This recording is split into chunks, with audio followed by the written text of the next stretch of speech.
অষ্টমঙ্গলায় থাকতে এসে এবার ভূতের ভয়ে নাজেহাল অবস্থা সার্থকের। হ্যাঁ বন্ধুরা, ভিডিওতে লাইক দিয়ে দেখতে থাকুন। স্রোত সার্থকের পাশে ঘুমিয়ে বলতে থাকি যে যখন কিনা আমি বিয়ের পর প্রথমবার ও বাড়িতে গিয়েছিলাম, তখন প্রথম রাতটা কিন্তু আমাকে সার্থক স্যার ভূতের ভয় দেখে নাজেহাল করে ছেড়ে দিয়েছিল, আমাকে নাস্তানাবদ করে ছেড়েছিল। তাহলে এবার আমি সেই সুযোগটা কী করে হাতছাড়া করে দিই? এবার তো সেই একই সিচুয়েশনে সার্থক স্যার আছে, সে আমার বাপের বাড়িতে প্রথমবারের মতন এসেছে, তাহলে তাকে তো খুব খাতির যত্ন করে আদর আপ্যায়ন করতে হয় তার, তাহলে তো তাকে খাতির করার জন্য আমাকেও একবার ভূত সাজতে হয়।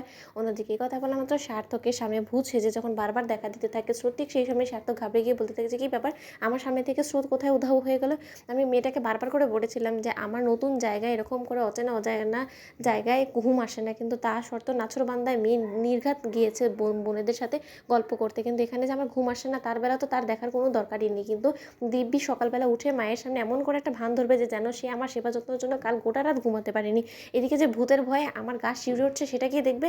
অন্যদিকে এই কথা বলার মতো সার্থক বলতে থাকে যে আচ্ছা ভূত সেজে আবার স্রোত তো আমাকে কোনো মতো ভয় দেখাচ্ছে না। অন্যদিকে স্রোত মনে মনে হাসতে থাকে, বলতে থাকে যে এবার কোথায় যাবে তুমি বাচাধন? তুমি আমাকে যে পরিমাণে বিরক্ত করেছিলে তোমার বাড়িতে, এবার তুমি আমার বাড়িতে এসেছো, আমার ডেরায় এসেছো, এবার তোমাকে কি করি আমি, এবার তুমি সেটাই দেখো। অন্যদিকে ভূত সেজে বারবার যখন স্রোত সার্থককে ভয় দেখাতে থাকে, ঠিক সেই মুহূর্তে এক পর্যায়ে ভূতের ড্রেস পরা অবস্থায় সার্থকের উপরে পড়ে যায় স্রোত, আর স্রোতকে ধরে জাপটে সার্থক বলতে থাকে যে এবার আমি ভূতকে হাতে নাতে ধরে ফেলেছি, এবার আমি ভূতের আসল মুখোশটা যদি না টেনে ছিঁড়ে ফেলেছি তাহলে আমার নামও সার্থক নয়। অন্যদিকে মুখোশটা সরানো মাত্রই যখন সার্থক দেখতে পায় যে ভূত ভেসে স্রোত আছে, ঠিক সেই সময় সার্থক বলে থাকে যে ও তুমি, আমি ঠিকই ধরেছিলাম, তার মানে যে তুমি হলো গিয়ে সেই মানুষটা যে কিনা আমাকে ভয়ভীতি দেখিয়ে আমার ঘুম হারাম করার জন্য এরকম ছেলে মানুষই করছে। এসব কী হচ্ছে বলো তো স্রোত? তুমি কি ভুলে গিয়েছো যে আমি এ বাড়িতে এমনিতেই কমফোর্টেবল হতে পারছি না, সেখানে কিনা তুমি আমাকে ভূতের ভয় দেখাচ্ছ? এখন এই জিনিসটা যদি আমি তোমার বৌমনি বা মায়ের সামনে বলি তাহলে তুমি বুঝতে পারছো সকলের কাছে কতটা বকুনি খেতে হবে তোমাকে। তখন স্রোত বলতে থাকে যে বারে, আমি আমার হাজব্যান্ডের সাথে কী করবো না করবো সেই কৈফিয়ত কি আমি আমার মা বোনদেরকে দিব বলো তো?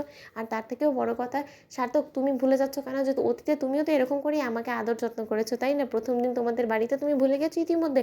তাহলে তো বলা যায় যে তোমার যথেষ্ট পরিমাণে বয়স হয়ে গেছে, বুড়ো হয়ে গেছো নাকি? তখন সার্থক বলে থাকে যে একদম তুমি আমার রাতের বেলা তুমি পেছন লাগার চেষ্টা করবে না। তুমি কি পেলে বলো তো শুধু শুধু আমার ঘুমটা হারাম করে? দিব্যি তো আমি শান্তিহালে ঘুমোচ্ছিলাম। তখন এই কথা বলা মাত্র স্রোত বলতে থাকে যে শান্তিহালে ঘুমোতে দিব না দেখে তো এগুলো করেছি, কারণ তুমি যদি শান্তিতে ঘুমাও তাহলে তো আমার ঘুম হারাম হয়ে যাবে, কারণ আমি তো তোমাকে শান্তিতে থেকে মোটেও নিজেকে ঠিক করে রাখতে পারি না। অন্যদিকে সার্থক বলতে থাকে যে ঠিক আছে, বরঞ্চ তাহলে একটা কাজ করা যায়, যখন তুমি আমাকে ঘুমোতে দিবে না তাহলে তোমাকেও আমি ঘুমোতে দিব না, তাহলে একে অপরকে জাপটে ধরে আজকে রাতটা বরঞ্চ কাটিয়ে দিই, কাল সকালে উঠে বাদবাকি হিসেবটা মিটিয়ে নেওয়া যাবে। অন্যদিকে কথা বলার মতো স্রোত বলতে থাকে যে ইস, ভারী শখ হয়েছে, আপনার লজ্জা করছেন এসব কথা বলতে? বলুন তো আপনার মতিগতি দেখে কিন্তু আমার মোটেও ঠিক বলে মনে হচ্ছে না সার্থক স্যার। আপনি ভুলে যাবেন না কিন্তু যে আমাদের মাঝখানে কিন্তু 1 বছরের কন্ট্রাক্ট ম্যারেজ হয়েছে। তখন সার্থক বলতে থাকে যে কেন, যেই আমি মতলবের কথা বললাম সেই তোমার খারাপ লেগে গেলো তাই তো? তো বন্ধু, ভিডিওটা ভালো লাগলে লাইক, শেয়ার করতে ভুলো না।